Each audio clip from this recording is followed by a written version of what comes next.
Hello, everybody. Welcome to the Strangers in Jerusalem YouTube channel and podcast, where we explore the Gospels and the Jesus traditions within their Jewish context. In this series of videos, there are 3 of them, we will discuss the idea of a Messiah, the notions of Messiah, what that meant for Jews at the time of Jesus, but also the origins of the term, and then we'll walk through, get to the generation of Jesus, and look at how those messianic traditions developed and surfaced during the generation of Jesus.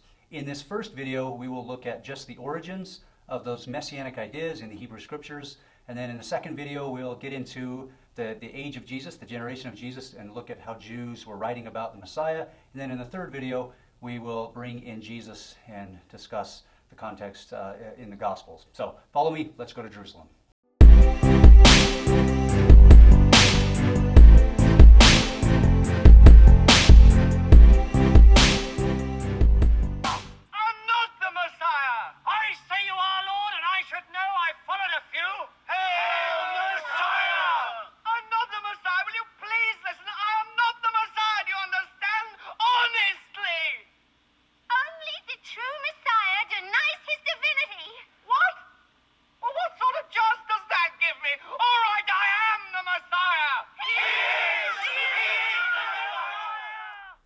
The clip you just saw is from the movie The Life of Brian.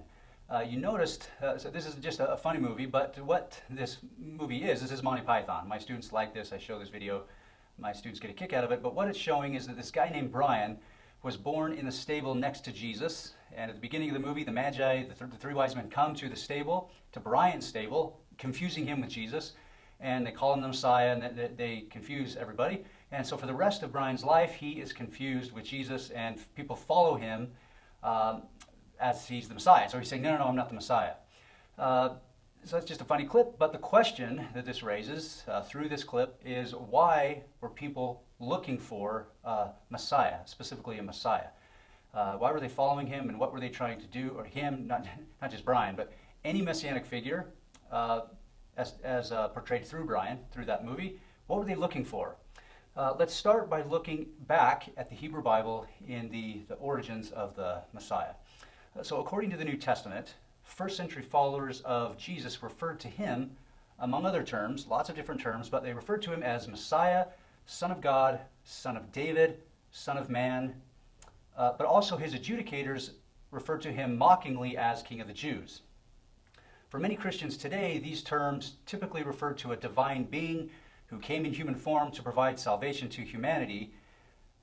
But it's important to understand that when and where this notion of Messiah originated, and how those titles, Son of God, Son of David, Son of Man, and King of the Jews, relate, if at all, to those messianic notions and to Jesus.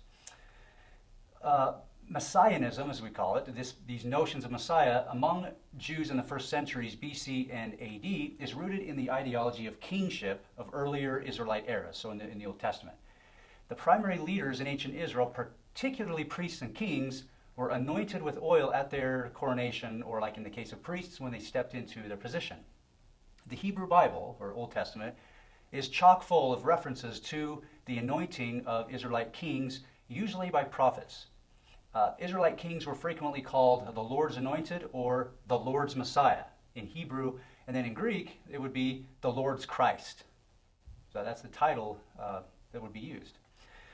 In early Israelite literature, days of the Old Testament, the root MSH or Messiah or Mashiach in its various forms meant to anoint or anointed one. This did not denote an awaited future agent of God who would come and deliver Israel from its enemies, like in the end of days or the Messianic era.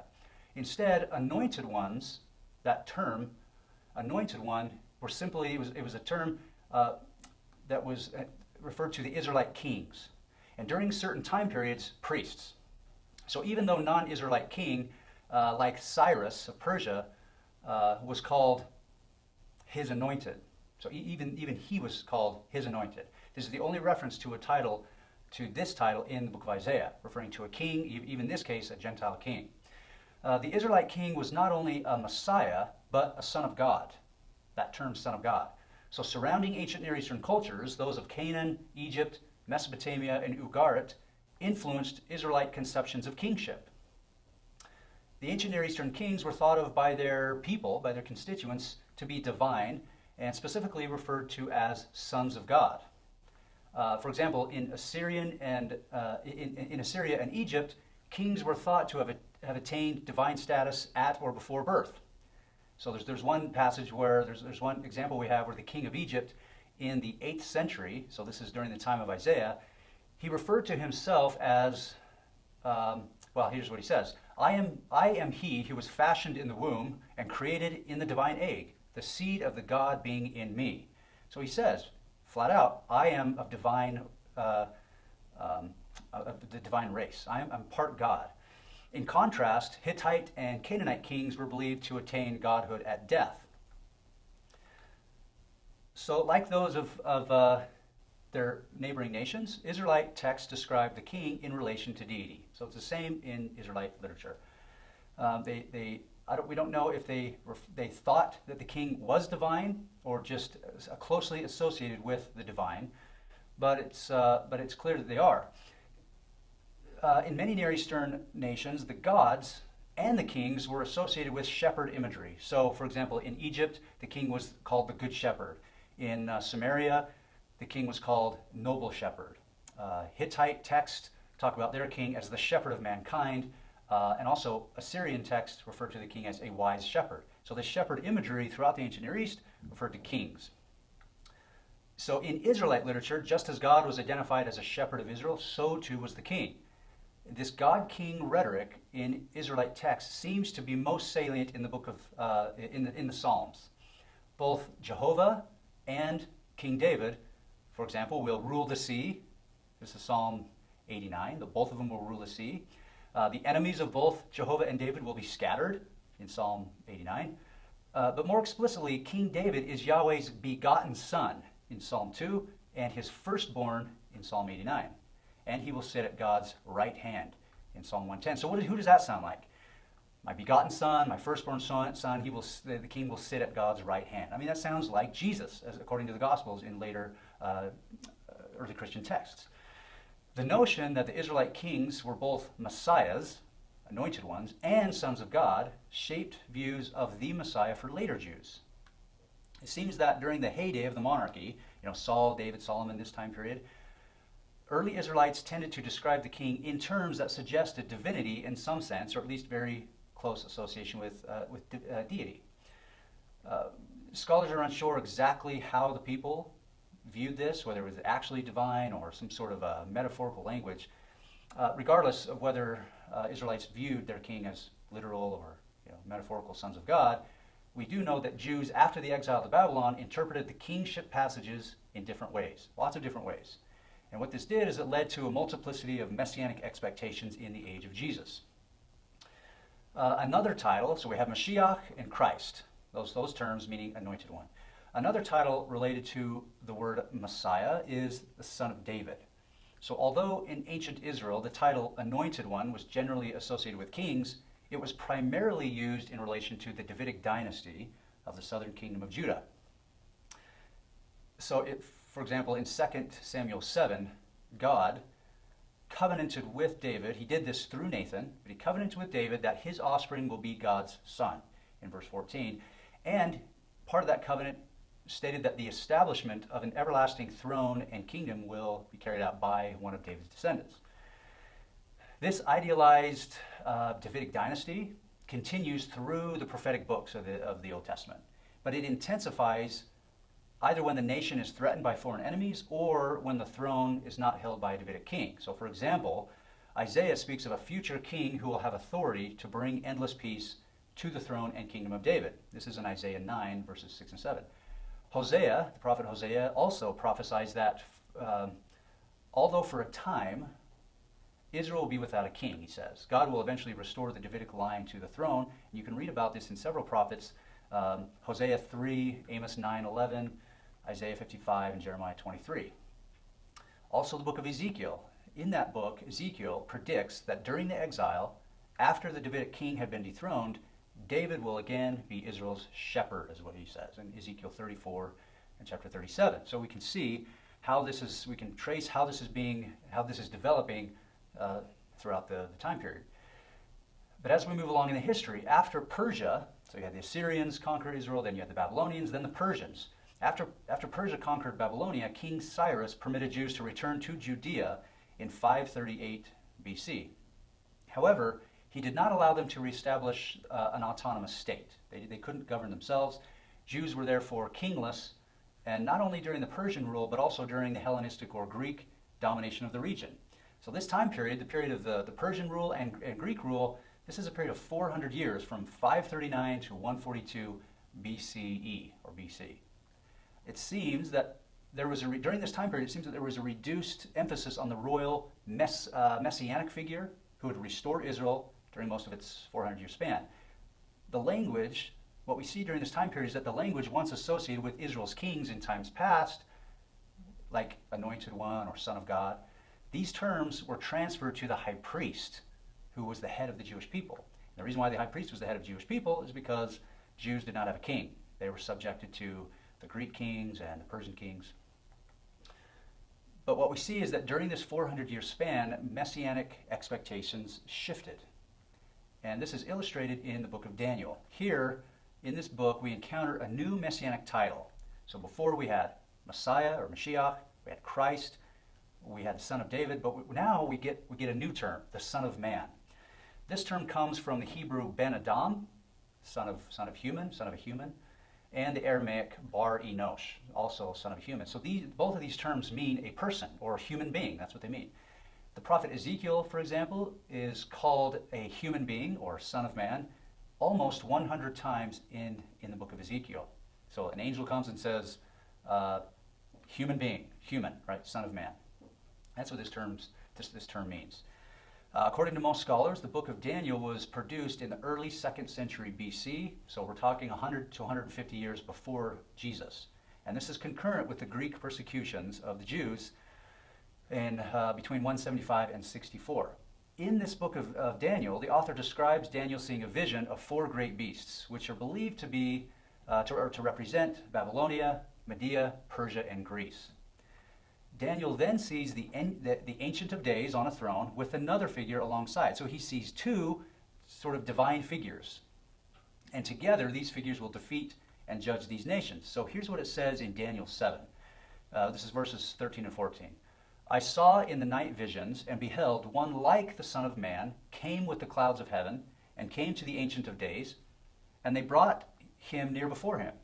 And there was given him dominion and glory and a kingdom, that all people, nations, and languages should serve him. His dominion is an everlasting dominion, which shall not pass away, and his kingdom that which shall not be destroyed. This figure in this passage is one like a son of man, meaning a divine figure who looked like a human. According to what Daniel sees, he sees this divine figure coming alongside God, who will look like a human, and he will have authority and will be worshipped by all people. Note also the language tying this figure to the Davidic kingship ideal, that he will be a king over an everlasting kingdom, and the clouds of heaven are also that the clouds of heaven link this figure to deity, according to several passages in the Hebrew Bible. So if you look at Exodus 34:5, Psalm 104 verse 3, and Isaiah 19:1, you will see that this divine figure is associated with the clouds of heaven, coming in the clouds of heaven. So scholars have debated the precise interpretation of this Son of Man figure in Daniel. So it's not, this is still ongoing, this discussion. However, it seems that at minimum, the Son of Man figure had the appearance of a human and was some kind of a divine royal figure destined to defeat Israel's foreign enemies. When we move forward in time, so we get Daniel in the 2nd century BC, but then when we get to the 1st century BC, or even maybe the 1st century CE, so now we're right at the generation right before Jesus, or during the generation where Jesus is as a child, we get another text, the book of 1st Enoch, which also mentions the Son of Man. Now notice how this development occurs from 100 years prior. In 1st Enoch 46, it says, I saw the one to whom belongs the time before time, the pre-existent divine figure. And his head was white like wool, and there was with him another individual, whose face was like that of a human being. This is the Son of Man whom you have seen. He is the one who would restore the kings and the mighty ones from their comfortable seats, and the strong ones from their thrones. So in this text also, you see a person who is divine, is like a divine type figure, and who will look like a human being. Here's another text I'll show you for 1 Enoch 48. And those listening on the podcast, you can't see these texts, but you can either look them up or go to the YouTube version of this information. You can see these texts. It says in 1 Enoch 48, "At that hour, that Son of Man was given a name. In the presence of the Lord of the spirits, the before time." His name was called before time. So he's a pre-existent being. "Even before the creation of the sun and the moon, before the creation of the stars, he was given a name in the presence of the Lord of the spirits. All those who dwell upon the earth shall fall and worship before him. And he has revealed the wisdom of the Lord of the spirits to the righteous and holy ones. For he has preserved the portion of the righteous, because they have hated and despised this world of oppression, together with all its ways of life and its habits, and it is good pleasure that they have life. For they, the wicked kings and landowners, have denied the Lord of the spirits and his Messiah." So again, this is talking about Son of Man, who will have dominion over all nations and will be associated with righteousness. And so what we learn from all of these passages is that expectations of a divine messianic figure were circulating in the centuries before Jesus' ministry. The heavenly figure in Daniel, who looks like a Son of Man, was later called Son of Man in the book of 1 Enoch. So you can see how this divine figure who looked like a human was called human, one like a human. But by the time you get to the first century, 100 years later, it had developed, and they stopped calling this divine figure one who looked like a human or a Son of Man, and they just called this person the Son of Man, like the ultimate human being. That's where we get the term Son of Man. That's how it became a proper name. According to all these Jewish authors, this figure was a pre-existent being who was closely associated with God, would have dominion over all earthly kingdoms, would be worshipped by all people, would judge the wicked, would overthrow his enemies, would establish an everlasting kingdom, and would be the Messiah. So that's all for this video. Please click on the next video in part 2, and then we'll move from the 2nd century BC into the 1st century, into the time of Jesus. So check out that part 2 video. Also check out other videos in this YouTube channel, and please subscribe and share this video with others. And also check out my recent book that explains a lot of these issues and more. The book is called "A Stranger in Jerusalem, Seeing Jesus as a Jew."